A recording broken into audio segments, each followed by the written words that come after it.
So the past few days, we've been taking a look at the top recruiting classes in the nation and how they are going to help their respective institutions.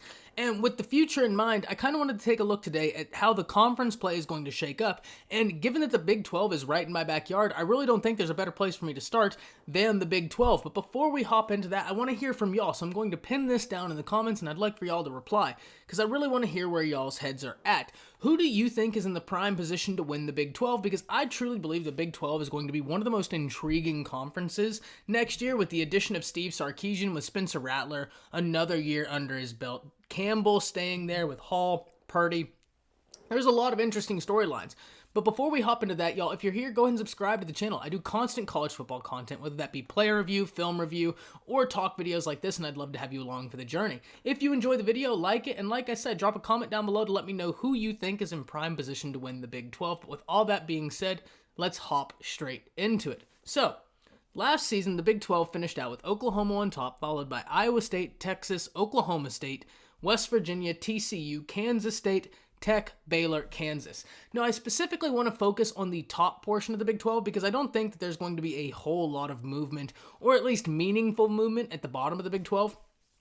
So there's specifically 3 teams I want to look at. And y'all, when I'm making this video, I'm using the lens of which 2 teams I think have the best chance of getting to the Big 12 championship. And so without further ado, I'm not going to surprise anybody with this first pick. It's going to be OU.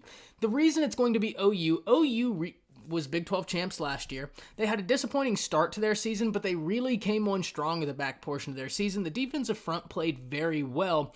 And when you look at the transfers they've gotten in, mixed with the talent that they're keeping. I mean, guys, they lost Rambo, who's a starting receiver on almost every college football roster today, and they're still a top 5 receiving core in all of college football with a loss like that. Very few teams can say that right now, and Oklahoma is one of them. Not only that, they have the odds-on Heisman favorite right now in Spencer Rattler, which, guys, I understand at this point is truly a meaningless stat. But, you know, Vegas is doing the research. Vegas doesn't want to lose. So there is a reason for there to be smoke there. Spencer Rattler is a very talented guy. He deserves to be in the conversation for Heisman. I think he will be when it's all said and done, but it's far too early for that. Why I do bring that up, though, is they have continuity at all the right places. They have continuity at head coach, they have continuity at quarterback, they have continuity at the receivers, and they're very talented there. Their defensive front really came alive at the back end of the back end of the last season. And when I look at their season going forward, I don't think they have it particularly tough aside from Big 12 play. A non-conference opponent in a Nebraska doesn't scare me the way I look at Iowa State and their non-conference opponent being Iowa. Now, like I said, I have OU winning one portion or making it to the Big 12 championship. I don't know about winning it. The other one, I think conventional wisdom would probably say Iowa State for much the same reasons I just gave for Oklahoma. They have a quarterback that is looking to play his way into the first round of the NFL draft, a quarterback who many thought could have been a first rounder this year. First off, he didn't play well enough to warrant a first-round grade this year. Brock Purdy had a very disappointing season. And second off, when you look at the rise, such as guys of Zach Wilson, Mac Jones, and their just absolute meteoric rise to first-round grade, there wasn't enough room for a Brock Purdy, and so he made the right decision in coming back. That was a money move. They have Purdy, they have Hall, they have the head coach who's still there. They're a talented team.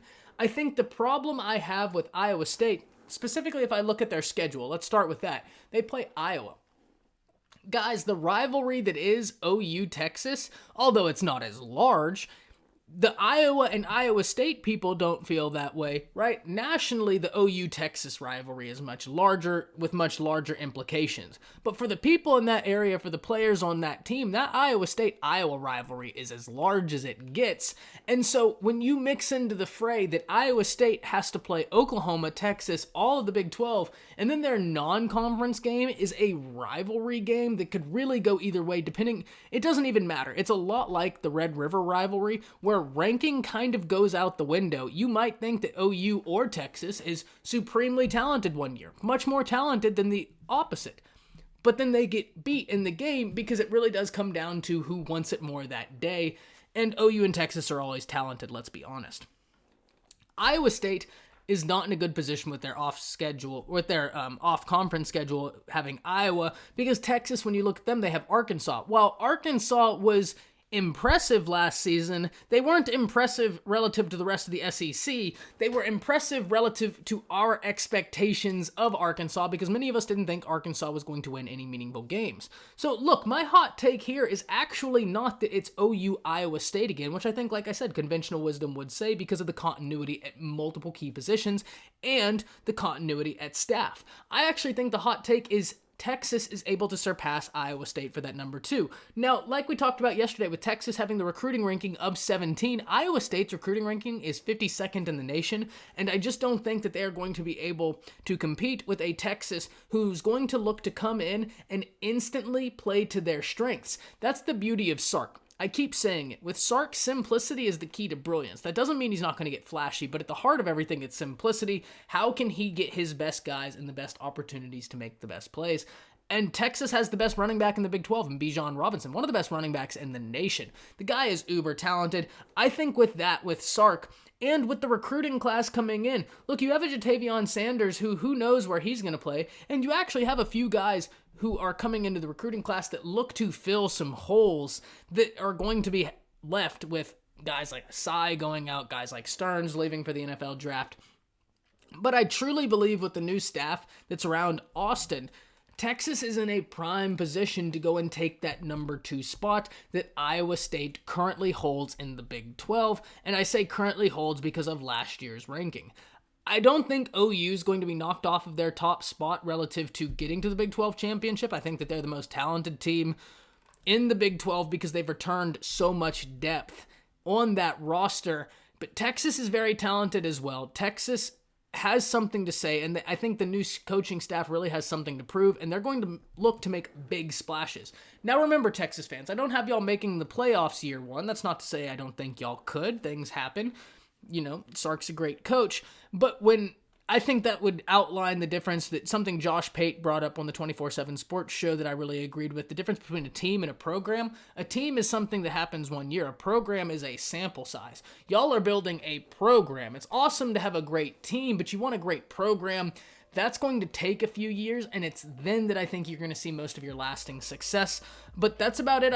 That's about all I have for this, y'all. I really want to hear from y'all down in the comments who you think is in prime position to play in the Big 12 championship game. Are you like me and thinking that it's OU and Texas, or do you think Iowa State will be able to maintain, or do you think that there's a dark horse within the Big 12 that I'm not looking at? And if that's the case, please let me know.